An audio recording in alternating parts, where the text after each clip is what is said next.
Hello, good morning everyone. How are you? I hope you are all fine and healthy. Okay. In the previous class, we discussed the activity of first and second. Today, I am going to start activity third. Before start the activity third, you have to know about the conjunction. Yesterday, I shared a screen of conjunction. I told you about the conjunction. Today I summarize the conjunction. Okay, student? Conjunctions are words which connect sentences or groups of words. Conjunction क्या होते हैं? Words होते हैं क्या? कौन से words होते हैं जो कि दो सेंटेंस को, दो वर्ड्स को, दो ग्रुप ऑफ वर्ड्स को, फ्रेजेस को, क्लोजेस को जोड़ने के काम आते हैं. Okay student. तो कंजक्शन मैंने एग्जांपल बताए थे. कंजक्शन कौन कौन से होते हैं? जैसे एंड, और, बट, येट, बिकॉज. पर आपके चैप्टर के अकॉर्डिंग यहाँ पर एंड, बट और कंजक्शन यूज आए हैं. Okay student. So I tell you in summarize where the and conjunction is used. And conjunction कहाँ पे use आता है? And is used to join words and sentences that have related or similar ideas. Okay. And or conjunction is used to show choice. Okay. Next is but. But is used to contrast. But किसके लिए use आता है? Contrast के लिए. कल मैंने आपको समझाया था ना ये. अब ये हमारी activity third. Okay student. So look at the following sentences taken from the lesson. देखो ये 3 सेंटेंसेस हैं जो आपके लेसन में से लिए गए हैं. इसमें अब हम देखेंगे कि कहाँ पर एंड, बट और यूज आया है. ठीक है. देखिए first sentence, sit calmly on a mat and close your eyes. देखो ये सेंटेंस था ना आपकी बुक से, चैप्टर से लेटर लिया गया. Sit calmly on a mat, या मैट पर आराम से शांति से बैठो. एंड क्लोज योर आईज, और अपनी आंखें बंद करो. तो दो सेंटेंस को जोड़ने के लिए कंजक्शन क्या यूज किया है यहाँ पे? एंड कंजक्शन यूज किया है. Okay. And next sentence, you can also do it in the morning but there should be a gap of 4 hours after the last meal. यहाँ पर किसकी बात चल रही है? प्राणायाम की बात चल रही है. You can also do it. यहाँ पे it किसके लिए? प्राणायाम के लिए. आप इसको क्या कर सकते हैं? इवनिंग में भी कर सकते हैं. But कंजक्शन यूज किया. But there should be a gap of 4 hours after the last meal. वहाँ तो यहाँ पर क्या आया था कि हमने दो कंजक्शन, बट किसके लिए यूज आता है? कंट्रास्ट के लिए. तो वैसे प्रेफरेबली आपको क्या यूज करना होता है? जो प्राणायाम होता है वो आपको मॉर्निंग में ही आपको बेटर रहता है. लेकिन अगर हमको इवनिंग में अगर प्राणायाम करना है तो उसके लिए क्या होना चाहिए? आपके जो लास्ट मील है उससे क्या होना चाहिए? 4 घंटे का गैप होना चाहिए. तो दो जो सेंटेंस है, दो अलग अलग सेंटेंस है, लेकिन दोनों के बीच में कंट्रास्ट शो किया. तो उसके लिए हमने कंजक्शन क्या यूज किया है? बट. अब next sentence, hold your breath for 5 to 10 seconds. और कंजक्शन क्या यूज किया? और. Only as long as you can comfortably can. अब क्या है? अपनी ब्रीथ को 5 से 10 सेकंड रोको. Okay. And as long as you can comfortably can, जितना तुम आसानी से रोक सकते हो. तो या तो ये सिचुएशन, या तो तुम दो कंडीशन आ रही ना और के लिए, या तो आपको चॉइस मिलती है ये या ये. या तो अपनी ब्रीथ को क्या करो? 5 से 10 सेकंड रोको, और जितना तुम आराम से रोक सकते हो. तो यहाँ पर तीनों सेंटेंस में अलग अलग आपके देखना है एंड, बट और कंजक्शन यूज किए हैं. अब देखो each of the following sentences has 2 parts. Okay student. देखो प्रत्येक, अब इसमें समझाया हुआ है कि आपको क्या करना है. इसके अंदर 2 पार्ट यूज किए गए. कौन कौन से? देखिए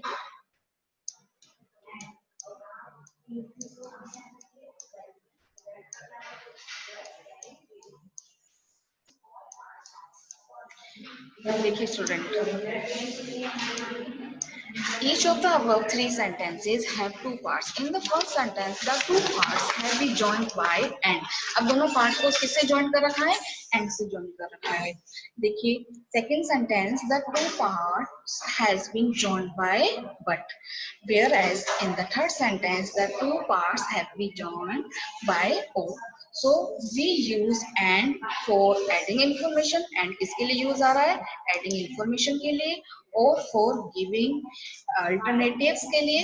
Alternatives मैंने आपको बताया था चॉइस के लिए and but for different information. और बट किसके लिए यूज आ रहा है? डिफरेंट इंफॉर्मेशन के लिए. ओके स्टूडेंट, सो अब आपको समझ गए होंगे. You have to better understand the conjunction of and but और. So um so move to the next page student.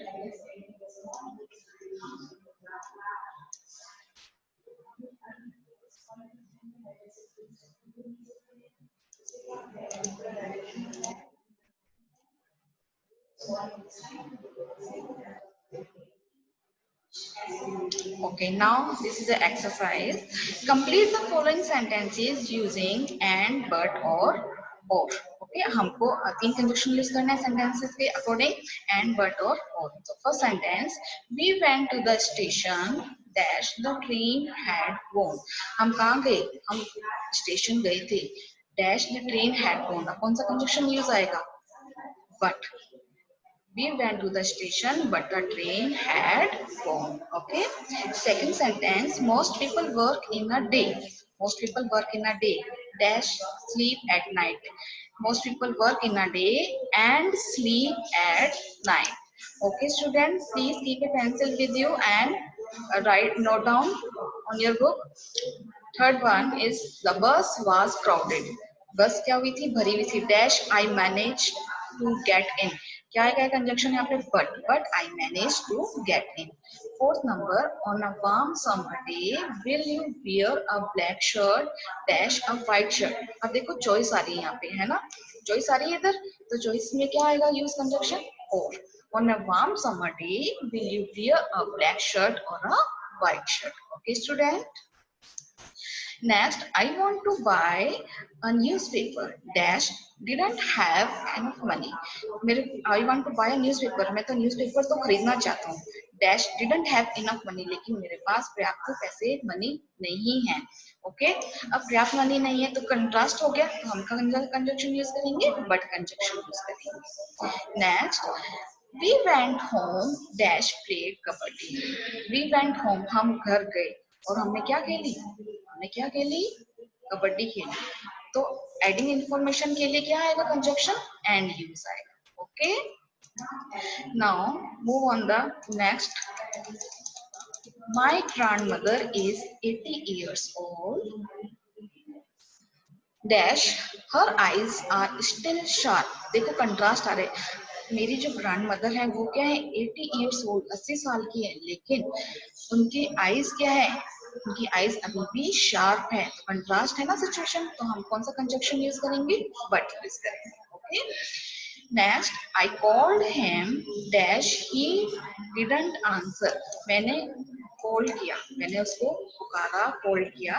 Dash he didn't answer, लेकिन उसने आंसर नहीं दिया. ठीक है, एडिंग तो नहीं हो रही, चॉइस भी नहीं है, तो यहाँ पे कौन सा कंजक्शन यूज होएगा? बट कंजक्शन यूज होएगा. Okay, next, will you take milk dash lassi. अब देखो चॉइस आ रही है ना, विल यू टेक मिल्क और लस्सी. ठीक है, मिल्क या लस्सी में क्या हो रहा है? ऑप्शन आ रहा है ना आपके पास, है ना? तो इसके लिए हम क्या यूज करेंगे? कंजक्शन और यूज करेंगे. Okay student, I think you have to understand the conjunction but and or. Okay, now move on the activity number 4. In the activity number 4, the names of some body parts are given below. Okay student, आपके सामने body के parts नीचे दिए गए हैं.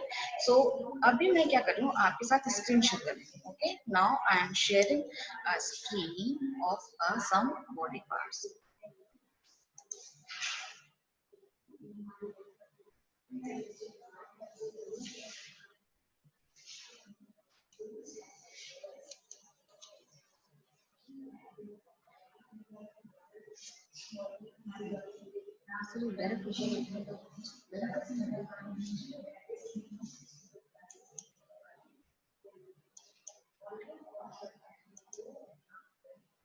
Okay, student, I'm sharing a screen of name of the some body parts.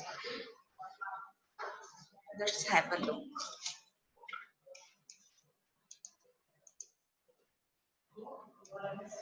First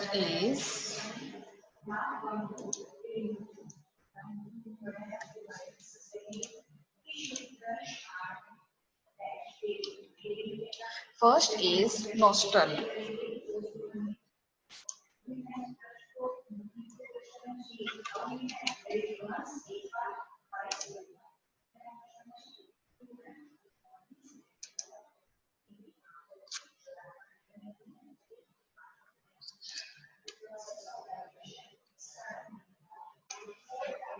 So the first question is,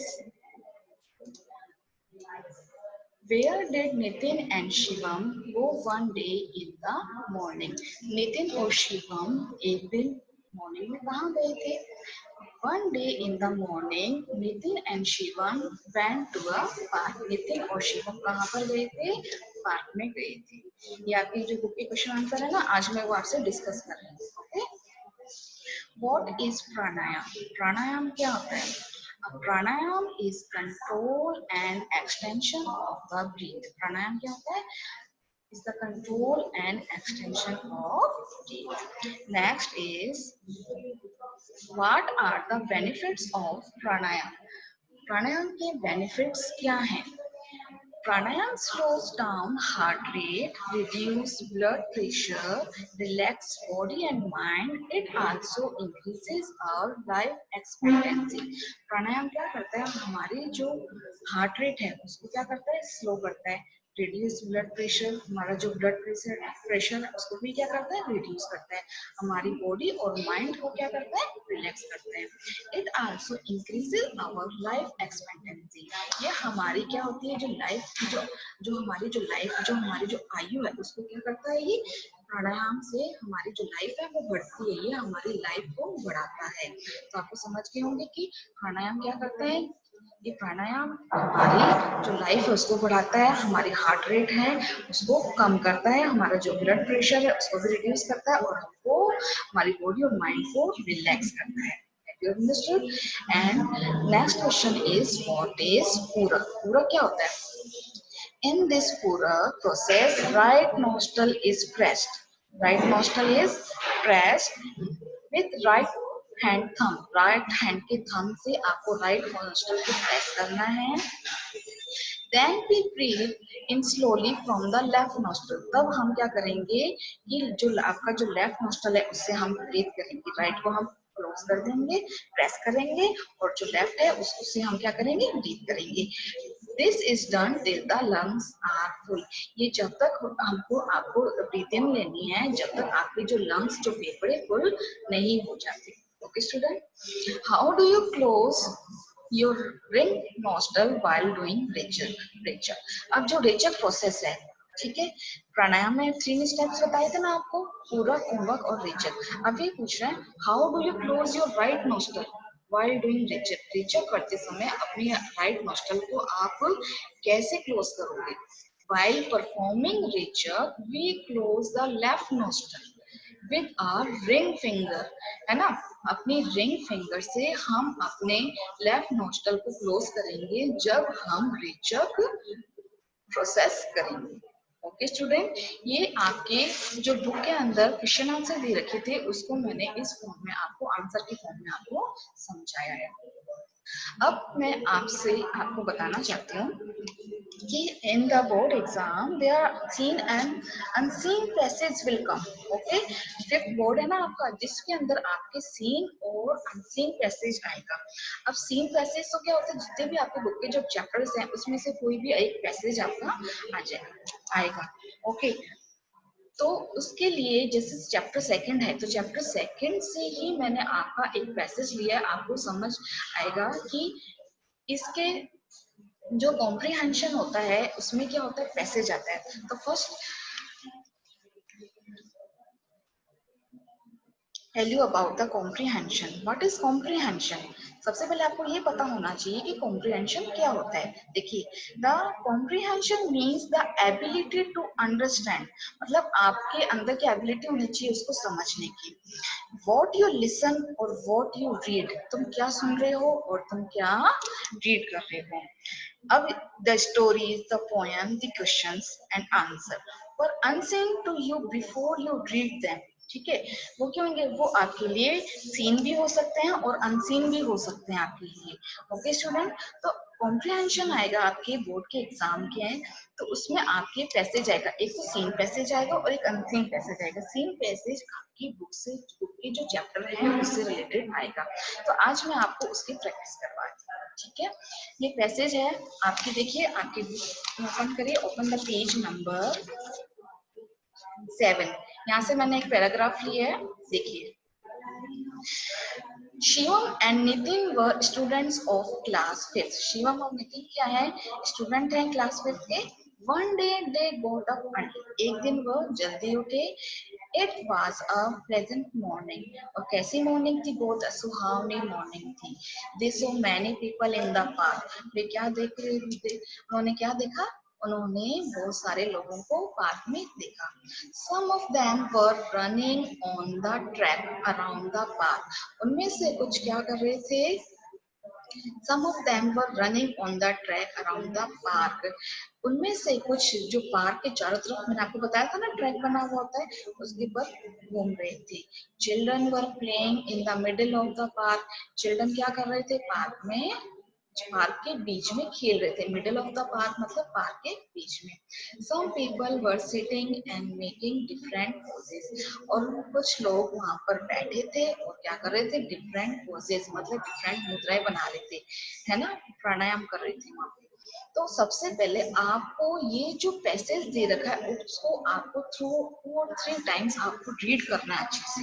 okay student, then उसके बाद आपको उसके क्वेश्चन आंसर को देखना है. उनके क्वेश्चन आएंगे और उसमें आपको आंसर देना है कि आंसर कैसे हमको इससे रिलेटेड, आपको बुक से जो चैप्टर से रिलेटेड आंसर नहीं देना, सिर्फ जो पैराग्राफ दे रखा है आपके सामने, जो लाइंस दे रखी है उसी से ही रिलेटेड आपको आंसर देने हैं.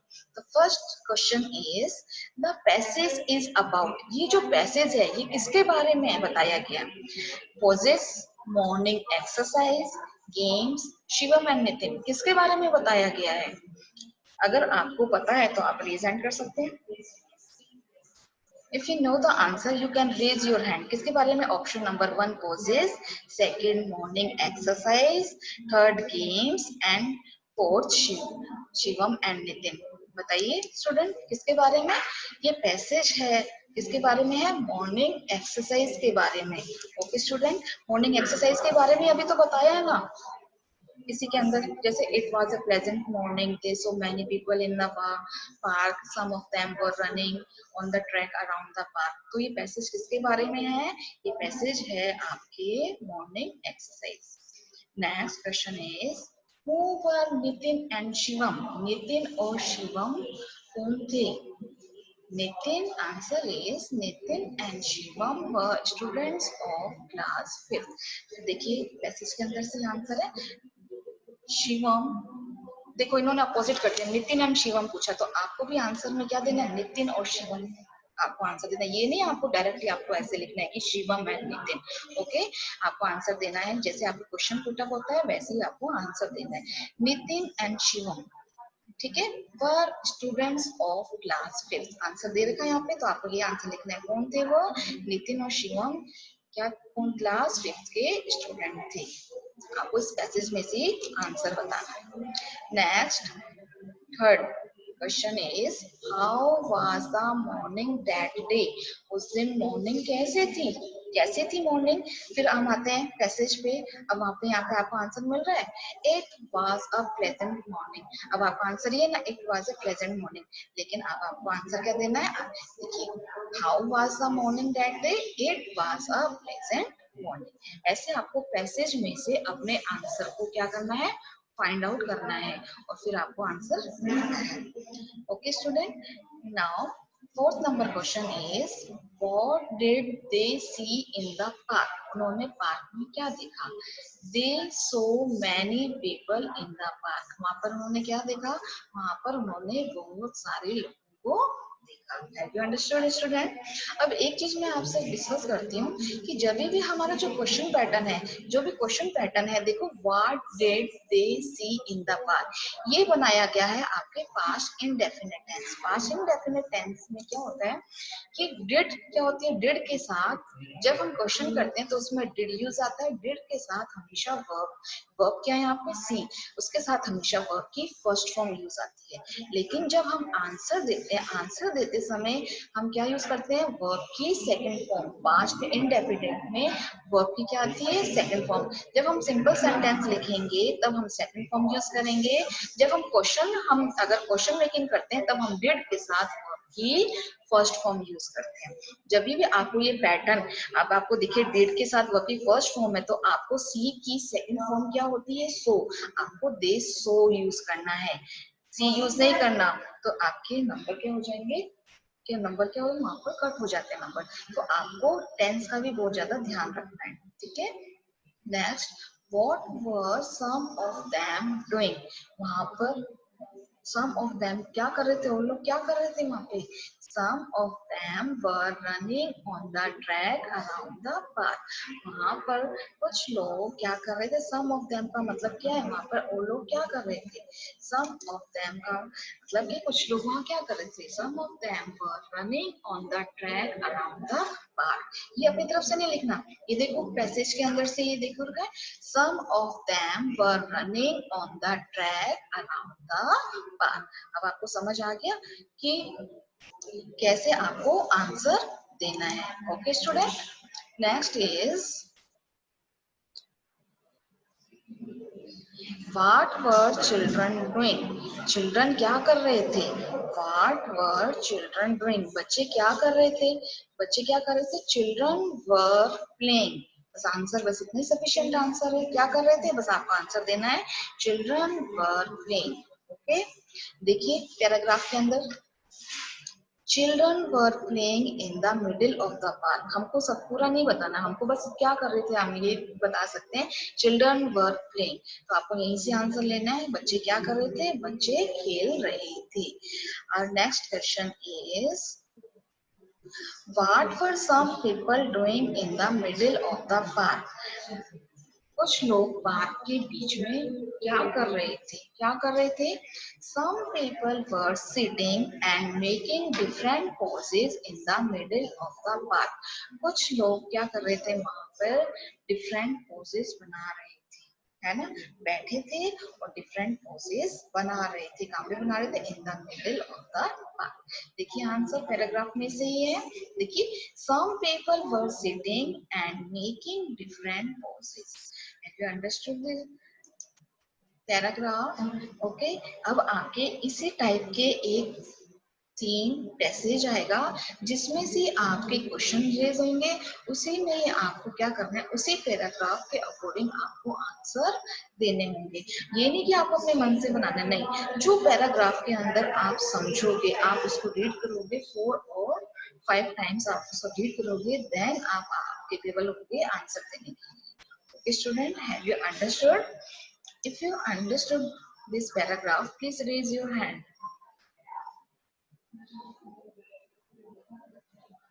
Okay, student. Okay. Now lower down your hand. Now our next passage is, this passage is on your book, page number 8. You can open your book and read the passage. Pranayam is control and extension of the breath. Pranayam क्या करता है, control करता है और extension विस्तार करता है हमारी ब्रीथ का। By practising it we can reduce our breathing rate. इसको हम प्रैक्टिसिंग से, डूइंग से, प्रैक्टिसिंग मतलब बताया था ना आपको, डूइंग करके we can reduce our breathing rate, हम अपनी सांसों को क्या कर सकते हैं, रिड्यूस कर सकते हैं। Reduce breathing rate has a lot of benefits. हमारे जो ब्रीदिंग रेट रिड्यूस होती है तो इससे हमको बहुत सारे बेनिफिट्स होते हैं, मतलब बहुत सारे लाभ मिलते हैं। It slows down heart rate, ये हमारी हार्ट रेट को क्या करता है, रिड्यूस करता है। रिड्यूस ब्लड प्रेशर, हमारे ब्लड प्रेशर उसको रिड्यूस करता है। And relax body and mind, और हमारी बॉडी और माइंड को क्या करता है, रिलैक्स करता है। Pranayam increases our life expectancy, pranayam हमारी जो आयु है उसको बढ़ाता है। Pranayam should be done on an empty stomach, pranayam कब करना चाहिए, हम जब हमारा पेट खाली हो, प्रेफरेबली इन द मॉर्निंग, लेकिन प्रेफरेबल हमको कब करना चाहिए, मॉर्निंग में। You can also do it in the evening, इसको आप इवनिंग में भी कर सकते हैं। But there should be a gap of 4 hours after the last meal, लेकिन आप क्या कर सकते हैं, आप इसको इवनिंग में कर सकते हैं, लेकिन आपका जो लास्ट मील, जो आपने लास्ट मील लिया ना, उसके बीच में जो गैप होना चाहिए 4 hours का होना चाहिए, तभी आप ये प्राणायाम इवनिंग में कर सकते हैं। I think you have to understood this passage, okay. So answer the following question. This the passage is about, passage किसके बारे में, pranayam, yoga, sports and games, किसके बारे में है pranayam, pranayam. The passage is about pranayam, okay student, इसके बारे में पैसेज प्राणायाम के बारे में। Next question is pranayam is control and extension of, what is pranayam, pranayam is control and extension of breath, here is the answer, pranayam is control and extension of the breath. Have you understood? Second question. Third question is what is the benefit of practicing pranayam? प्राणायाम जब हम practice करेंगे तो उसके क्या benefits हैं, है ना। अब देखो आपको पैसेज में दिख रहा है, by practicing it we can reduce our breathing rate, reduce breathing rate has a lot of benefits, it slow down heart rate, reduce blood pressure, है ना बेटा। ये जो आपके दे रखा है इसी से आपको क्या करना है, आंसर फाइंड आउट करना है। सो by practicing pranayam we can reduce our breathing rate, तो ये sufficient आंसर है, आपको नहीं से आपको आंसर लिखना है। Next, what are the benefits of reducing breathing rate, सबसे पहले थर्ड क्वेश्चन था वो तो क्या था, benefits of practising pranayama, pranayama जो प्रैक्टिस करते हैं उसका बेनिफिट बताना है। अब आपको बताना है कि जो आपकी जो फोर्थ नंबर में बताना है कि आपकी जो ब्रीथिंग रेट रिड्यूस होती है उसके क्या बेनिफिट्स है। Okay, reduced breathing rate has a lot of benefits. It slows down heart rate, reduce blood pressure and relax body and mind. इससे हम reducing जो blood breathing rate होती है उसके हमारे बहुत सारे benefit है। So here are the example. It slow down heart rate, reduce blood pressure and relax body and mind. Okay, now next question is what does pranayam increase, प्राणायाम क्या increase करता है, देखिए आंसर देखिए पैसेज में, pranayam increases our life expectancy, here the answer.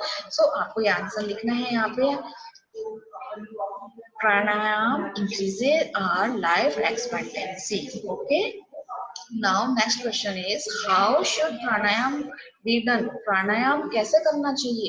अब आपको बताया था ना पैसेज में, आपने रीड किया है, प्राणायाम should be done on an empty stomach, okay student।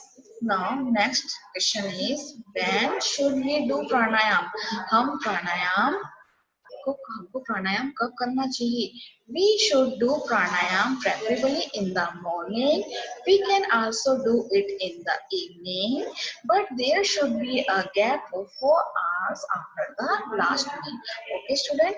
हमको प्राणायाम preferably morning में करना चाहिए, but we can also do it in the evening, लेकिन हम इसको इवनिंग में भी कर सकते हैं, but there should be a gap of 4 hours after the last meal, लेकिन आपको ध्यान रखना चाहिए कि आपका जो लास्ट मील है उसके बीच में कितना गैप होना चाहिए, 4 hours का गैप होना चाहिए। I think student you got it। So this is last passage, passage number 2 of pranayam। तो आपको पता चल गया कि आप जब भी आपके क्वेश्चन पेपर में आएंगे, ये पैसेज आएंगे, तो आपको किस तरीके से उसके आंसर देने। आंसर आपको अपनी तरफ से नहीं देने, आंसर जो पैसेज के अंदर लिखा हुआ है आपको उसी के अकॉर्डिंग आंसर लिखने हैं। तो आज मैंने आपसे क्वेश्चन आंसर भी वापस डिस्कस कर लिए और आपको बोर्ड के पैटर्न के अकॉर्डिंग भी मैंने आपको बता दिया कि आपको कैसे आपको पैसेज सीन और एक सीन आता है। अब ये वाला जो पैसेज है, ये पैसेज हमारा सीन पैसेज है। सीन का मतलब देखा हुआ पढ़ा हुआ, ये चैप्टर्स में से आता है। एक अनसीन पैसेज, जो कोई भी आपके सामने एक स्टोरी एक पैसेज दे देगा, उसमें से आपको क्वेश्चन आंसर आपसे पुट अप करेंगे। So student, have you understood this? Okay, time is running out. Okay student, now we do the activity 4. So in the next class or in the next session, I will ask you the name of a body part as a nostril, ring finger, lungs, middle finger, thigh, little finger, heart and legs. Okay student, have you clear? Okay, now I'm asking a question from you. Okay.